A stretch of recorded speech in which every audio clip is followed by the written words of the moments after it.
Secretary, magsasegue ako ng konti. Opo. Meron po kasi akong panukalang batas. Dahil nire-review ko po yung mga ayudang nangyari sa panahon natin ngayon. 194 billion pesos. Ngunit wala pong record kung ilan po yung nabibigyan. Ang gusto ko lang pong sagutin ninyo, mas practical po ba yung iniisip ko na imbes na po ayuda na wala naman po talagang malinaw kung talagang ito'y kinapupuntahan talaga ng targeted sector, Mm. doon na lang natin ibase kasi po, Ako, kaya ako binanggit ito, ako sang-ayon ako na dapat patuparin natin to at kung kinakailangan, i-adjust natin na mas mataas. ayun, akala ko kasi kontra ka kanina, Hindi, Secretary. sang-ayon nga ako eh. At dadagdagan mo pa pala. Ah, Ayan. kasi rine-review na rin namin to ngayon dahil Salamat alam po. namin na hindi napapatupad. Salamat po. Opo. Secretary, Boss, Recto, magkano yung budget natin for 2026? Roughly 6.7 trillion. Ano po yung projected revenue po natin? Roughly 5 trillion. That's why you said we are expecting a deficit of 1.6 trillion pesos for More or less. next Cash year. deficit. Cash, yes. gas. Yes. And that will mean 133 billion per month, 4.4 billion per day Yes. na uutangin natin, That is correct. or 185 million pesos per hour. That is correct. Nakakatakot, di ba? Totoo po yun. Pero sabi mo kanina, wag tayong mag-alala kasi alam nyo, nasa ano pa naman ito eh. Correct. Manageable, sabi mo For kanina. as long as we grow faster than the debt, if the economy grows faster than the debt, then we outgrow the debt and we pay down the debt. That is the problem. Ang masama, if the debt is growing faster than the economy. Yun nga eh. Yes, sir. At ano na yung outstanding debt natin sa ngayon? Roughly 17 trillion. 17 trillion, what is the debt to GDP ratio? 61% because the economy is roughly 28 trillion. But that's one benchmark. There's another benchmark, yung general government debt. Doon naman, mga 57% lang tayo. At katulad nung nabanggit ko kanina sa presentation ko, meron naman tayong upgrade sa ating mga rating agencies dahil nakikita nila na the economy is still growing faster than the rate of our debt. Kasi Ang mahalaga, we reduce the deficit over time. yung aking mga kaibigan na mga pessimists, sabi nila, alam mo, yung comfortable na ratio is 60%. Ngayon, Tama po yun. Nung araw, na-breach mo na yung ano parang lumampas na tayo ron. depende yan kung ano ang debt mo. Katulad nung nabanggit ko kanina, 70% of our debt is domestic. Hindi, 69% na sinabi mo kanina. Oh, 69, 70%. Roughly, Okay, 70%. Yes. Kasi tinatandaan ko lahat ng sinasabi mo. Tama Boss, po yan. Tama po yan. ganito So, eh. 69% ang Okay. domestic. Ang sabi mo kanina, pumayapa tayo because, ang domestic natin ay 69%. At Correct. lahat naman ng yan ay napupunta na dagdag na kita ng ating mga kababayan. Utang natin sa ating sarili. Tama po yan. Yes, sir. Yes, sir. Ang problema, kamukha nung napapatunayan sa aming mga pagbubungkal nitong mga flood control, mukhang yung mga ibang nauutang natin na ito nga ay naitatawid natin sa mga projects, lalo na yung flood control. Kahapon lang naka-establish na kami ng dalawa na ghost projects. Ang totoo niyan, binubungkal namin, there are about 60 potential flood control projects na ghost. So, kasama dito ay itong 69% hindi bumabalik sa kita kasi puro ghost ang nangyayari. Ito yung nakakatakot, Secretary. I agree with you. At katulad ng nabanggit ko kanina, we have to grow faster than the debt. So halimbawa, kung yung flood control yan, nagastos ang tama yan, mahigit 200,000 trabaho na ibigay sa ating mga kababayan.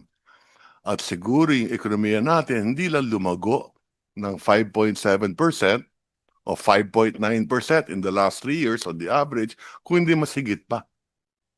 So, nakakalungkot talaga itong problema sa flood control. At siguro, meron din akong gustong kung mamarapatin po ninyo, maybe I can show you one slide dahil baka makatulong sa ating committee. Maybe I can show the DPWH slide. Meron akong slide na nakita at tayo naman matagal na rin tayo sa Kongreso at sa Senado at siguro ito makakapagbigay ng konting kaalaman kung bakit siguro lumaki yung flood control projects. Can we Flood control. The DPWH. can we flash the DPWH slide? Sana ito makatulong ito kung titignan ninyo itong slide na to. Condition of Philippine Road Network. Tingnan nyo yung October to 16, 2024. Yung national road natin, kung titignan ninyo, total kilometers, Sa 35,000. flood control na lang kasi flood control lang sinasabi. Hindi, precisely my point. Tignan ninyo, national road, 99.1% tapos na. Tignan yung national bridges, 99.9% tapos na. So kung tapos na lahat ito, pero kita mo yung local roads, yan ang may malaking problema. So ang nangyari, linipat, kasi gawa na yung mga national road, napunta sa flood control as part of the core mandate ng DPWH. Kaya kung akong tatanungin, kulang tayo sa classroom, kulang tayo sa hospital, kulang tayo sa local roads. So siguro, at siguro kulang na rin tayo sa national, baka kailangan dagdagan din natin yung national road. Pero wala akong nakikitang data tungkol sa flood control.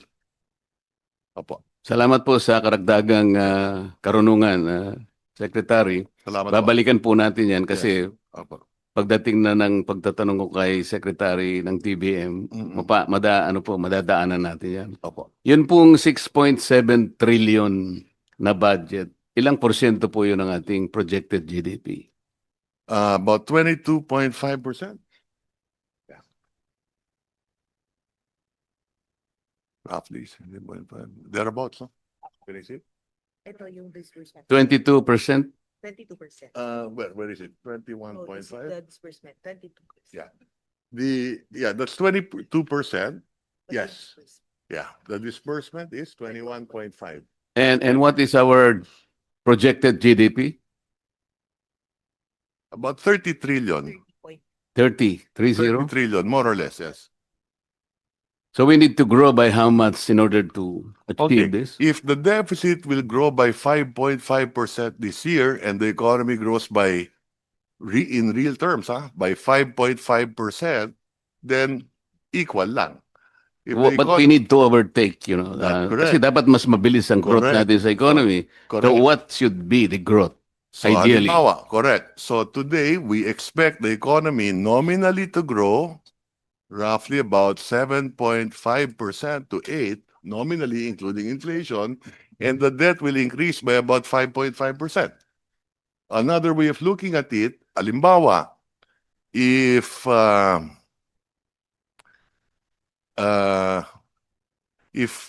interest rates are at 6%, pag umutang ka, and inflation is at 3%, your real cost of money is 3%. Yes. If the economy grows by 6%, panalo ka ng 3%. Kaya nga, yung 7.3 Yes. must be achieved na growth natin sa economy. Anything higher than the rate of debt, At the very least, It's positive. 7.5. anything higher than the rate of debt, the increase in the rate of debt is positive. But ideally, we need to grow at 7.5 para lang. Ideally, if we could grow faster than that, even better. No, kasama ng nominal yun, Oo, nominal yun. Apa. Yung collection effort natin sa tax, Secretary, Yes. Apo. comparable ba yun dun sa collection effort ng mga Asian countries? A very good Kasi question. baka yun ang dapat nating tingnan. That's correct. Very Diba? good question. Yes, we do have a slide on that. The average revenue to GDP ratio in ASEAN is 16.5%. So tayo, nandun tayo sa 16.5%. So Okay, lahat tayo. yung benchmark namin sa DOF.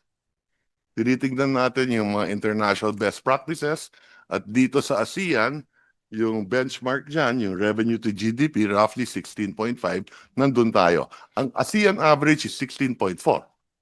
So tayo last year 16.5, so 0.1, mas maganda yung atin. Kasi Secretary, Mr. Chair,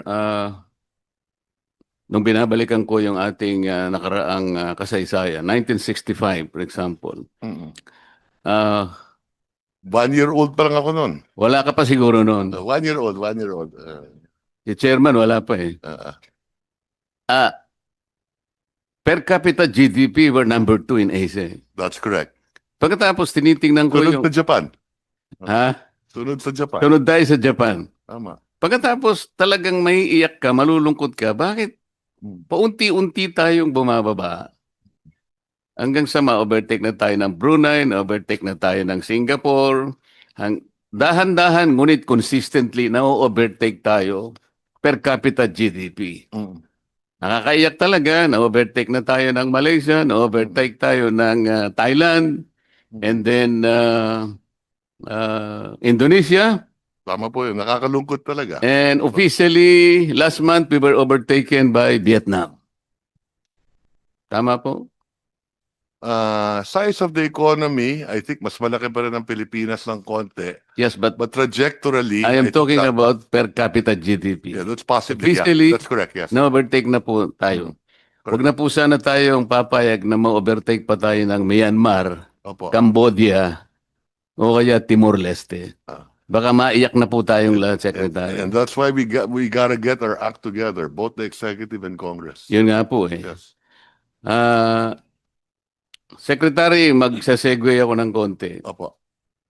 Meron po kasi akong panukalang batas. Dahil nire-review ko po yung mga ayudang nangyari sa panahon natin ngayon. Meron po tayong 5 klaseng ayuda eh. Yung isa po, conditional, ito po yung 4Ps. Yung iba po, walang guidelines, walang condition. Meron tayong MAIP, meron tayong AIX, meron tayong TUPAD, meron pang AKAP yata, ma'am. AKAP. Pagka po sinuma natin itong 5 ayuda na binibigay sa ating mga kababayang nasa panig ng Maralita, Secretary, Opo. correct me if I'm wrong kung nagkamali ako ng pag-compute, pero parang 194 billion pesos lahat eh. Tama po yan. Karamihan yan sa DSWD. Yes, sir. Pag sinama Ngayon mo po, pa yung MAIP, TUPAD, Yung MAIP sa Pagkakapera. health yan, yung Opo. TUPAD, DOLE, Yes, yes. yung AIX, DSWD, and so on and so Correct, forth. correct. 194 billion pesos. Ngunit wala pong record kung ilan po yung nabibigyan. Kasi naghanap po ako, nagtatanong-tanong, talagang hindi ko po ma-ascertain. Kung talagang yung 5 ayuda na yon ay napunta dun sa talagang dapat kapuntahan. Yeah. Ang iniisip ko po kasi, yung pinakamahirap nating segment sa population, numbering about 5.5 million households, or about 25 million to 27 million poor Filipinos. Sa estimate ko po, itong 5 na ito na kung ito'y naibigay talaga sa talagang targeted na sector, baka naging maligaya naman siguro. Pero dahil nga walang datos, kung talagang naibigay o hindi, nagpasya po ako na gumawa ng isang medyo may pagka-radical, pero baka practical, baka sumang-ayon naman po kayo. Mm-mm. Ang akin pong naisip, nakita ko po kasi yung napakataas po na presyo ng kuryente sa ating bansa. Naisip ko, Mr. Secretary, na imbes na ayuda na lang ibigay natin, na wala namang datos kung na ito'y naibibigay sa about 25 to 27 million Filipinos, hindi ba maganda ka kung sabihin ko na lahat ng kumukonsumo ng elektrisidad, let's say 200 to 234 kilowatt hours, ilibre na po natin yun. Kasi po, pag kinuwenta ninyo yun, Mm-mm. that will only be 120 billion pesos. Makakatipid pa po tayo ng about 74 billion. Subsidy. Ito sigurado pong nasa kanila, direkta na nating may bibigay. Oh. Kesa naman sa kolektahin po natin, Pagkatas ipamimigay bilang ayuda, wala namang guidelines, Libre. Oh. hindi po ba practical yun? Um, ang pagkaalam ko, meron pong data ang DSWD kung ilan yung natutulungan ng 4Ps. Yung purpose po, walang masyadong problema doon. Correct. Sapagkat conditional po yun. Correct. At So, yan po merong guidelines. correct. So, Pero pagka yung MAIP na po, yung AIX, yung TUPAD, lalo na po yung AKAP, talaga pong wala na yun. yung pagkaalam ko, may data yan, ang 4Ps, no? Ang pagkaalam ko, kung talagang titignan nila na mabuti, meron din data ang DSWD sa AIX. So, meron pong data sa papel. Pero pag nagtanong po kayo on the ground, sapagkat lalong-lalo na po nung panahon ng eleksyon na po ako'y nagtatanong, Oo. talagang sinusuyod ko. Kung minsan po ang audience is about 40,000 to 50,000 people. Mm, Talaga pong tatanungin ko, sino po ang nakatanggap? Wala pong sumasagot eh. mm, So kailangan pong ma-check. Kaya ko nasabi na mas mabuti pa yata, mas practical, oh. na ibigay na lang natin na parang subsidy sa kanila. Siguradong mapupunta sa kanila, walang corruption, wala pang magpapasikat na politiko na akala mo galing sa kanila. Ang alam ko rin, doon sa Lifeline subsidy, meron tayong pagka below 100 kilowatt hours ang gamit mo, Hindi po, Meron- 20 kilowatt hours lang ang nasa lifeline po. ulitin ko Hindi lang. po 120. Yeah, ulitin ko lang. Pagka 71 to 100 kilowatt hours, may diskwento ng 20%. Pag 0 to 20 kilowatt hours, 100% libre. Pagka 21 to 50, 50%. Pagka 51 to 70 kilowatt hours, 35%.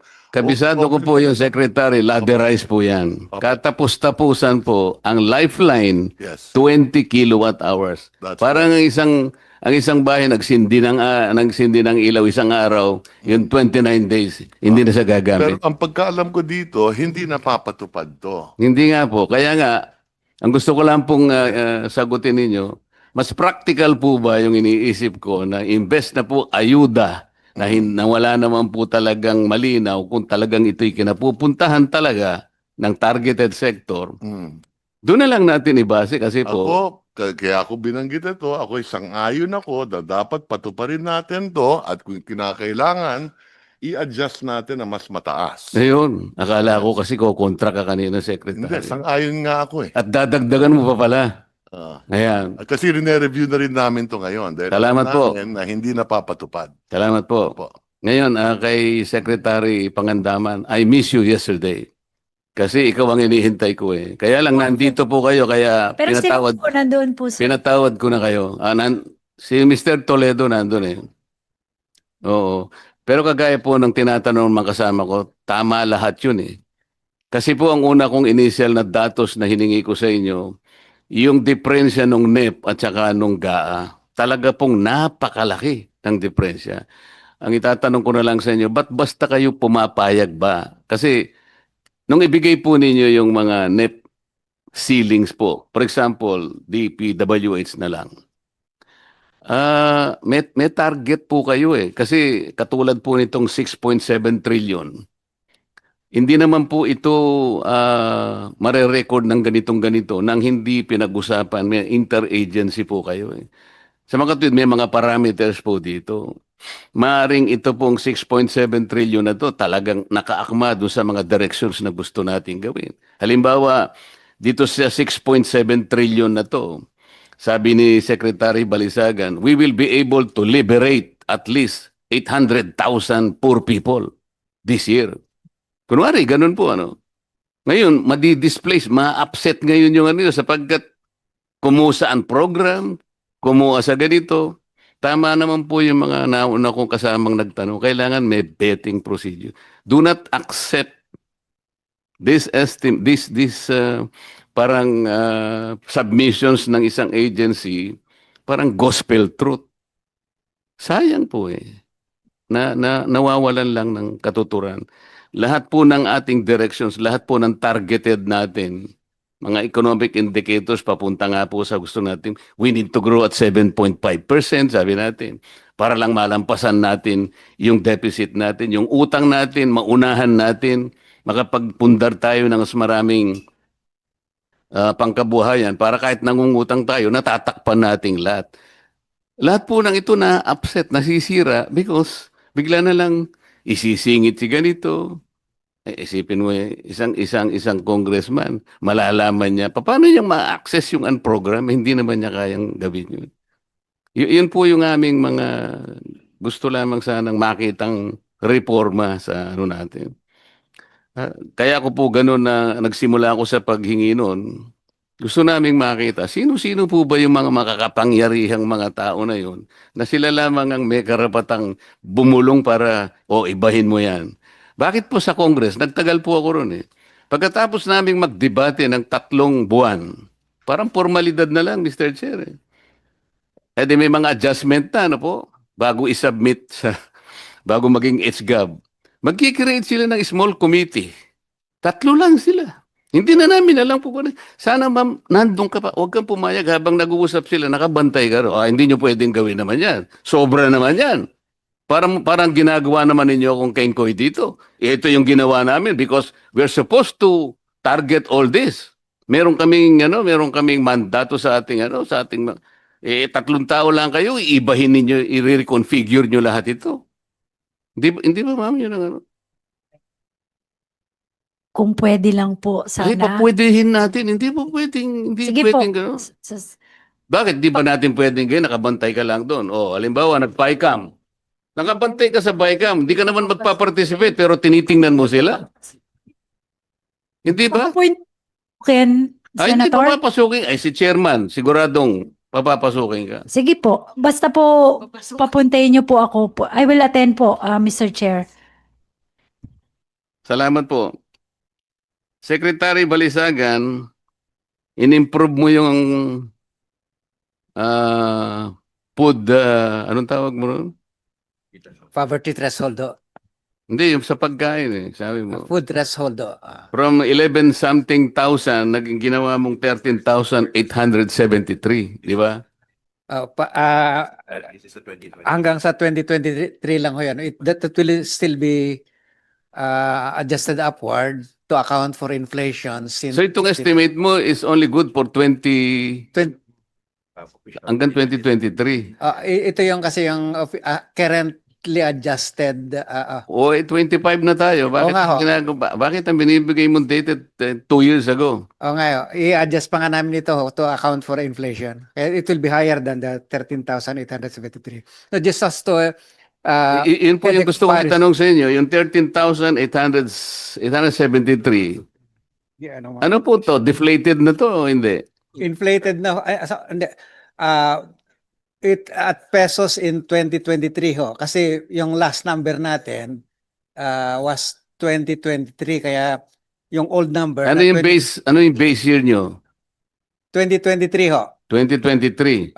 So this is already not nominal, it is deflated.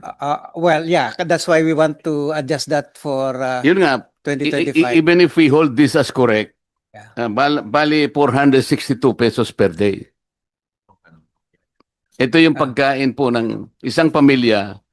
Ang assumption po ba natin is a family is composed of 5 members? Remember so Okay. So 5 yung dalawang mag-asawa, 3 anak. 462 pesos ang budget nila sa pagkain. Sa mga tuwid, ang agahan nila is worth 154 pesos. Ang lunch is worth 154 pesos. Ganun din ang dinner. Is this realistic? we the interagency committee ho na these are composed of Okay lang po yung interagency. Pero paano po ninyo? realistic ho naman ho sir kasi those were determined by the Department of Health, the Department of the Food and Nutrition Research Institute. Sila yung So ano pong nutritious food ang ipakakain natin? 154 pesos ang budget para sa tanghalian ng 5 tao. meron silang menu ho na and then these are kasi priced at the most at the local level ho at saka yung the source of the nutrients are sa mga locally available source. Alam, So hindi yung binibili sa SMO or restaurants ho yung ano. ang yung assumption prices. po kasi natin, accessible po yung sinasabi ninyo na combination Palagay po ba ninyo ganun kakadali yun? Kung halimbawa po ang nandito sa ating kapulungan ngayon, mga ina ng tahanan, baka magagalit po sila Ano po ba yung sinasabi ninyo? Sabi, 154 pesos? Pakakainin ko yung pamilya ko. Saan ko kukunin ito? Hindi po accessible, hindi readily available. Because the country is not food secure. Hindi kagaya po ng Singapore na ang Singapore, wala siyang agriculture. But anytime of the day, anong klaseng pagkain ang gusto niya? Anong lasa ang gusto niya? Ilang nutrients na available yon. That's the problem there. Yeah, ang purpose ko I mean, I'm Okay. only trying to tell you the real picture. I understand, Okay. Mr. Chair. Yeah.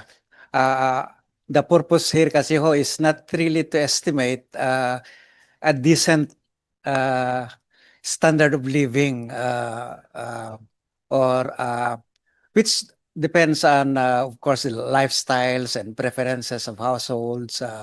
But to simply say that if you have this particular level of income,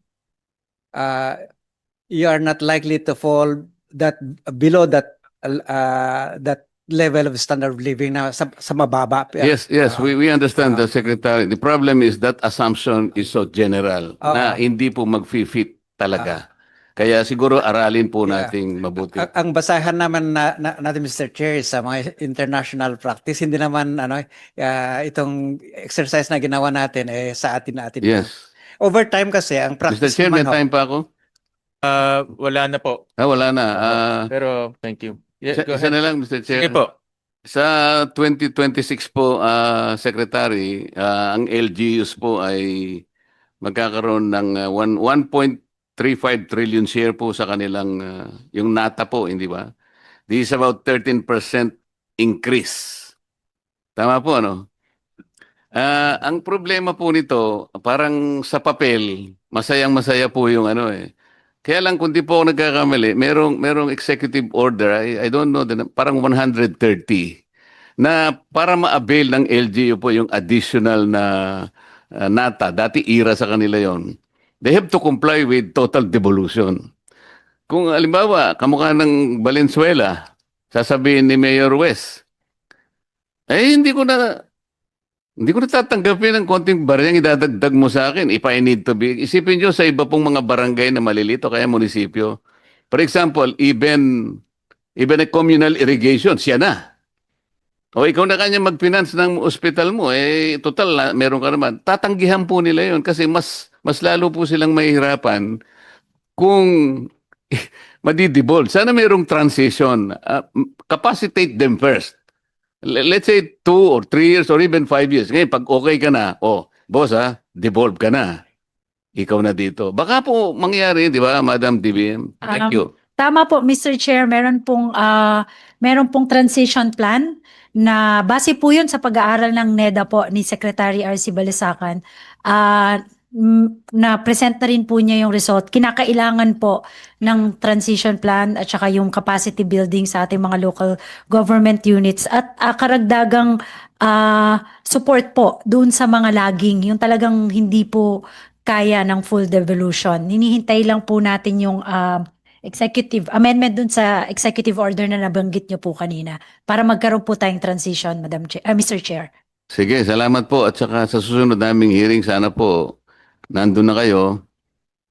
Mas gusto ko po kayo kaysa kay Mr. Toledo. Mr. Chair, salamat po. Basta masarap raw pagkain sa Blue Ribbon, Chairman. Next is Senator Hontiveros. Yes,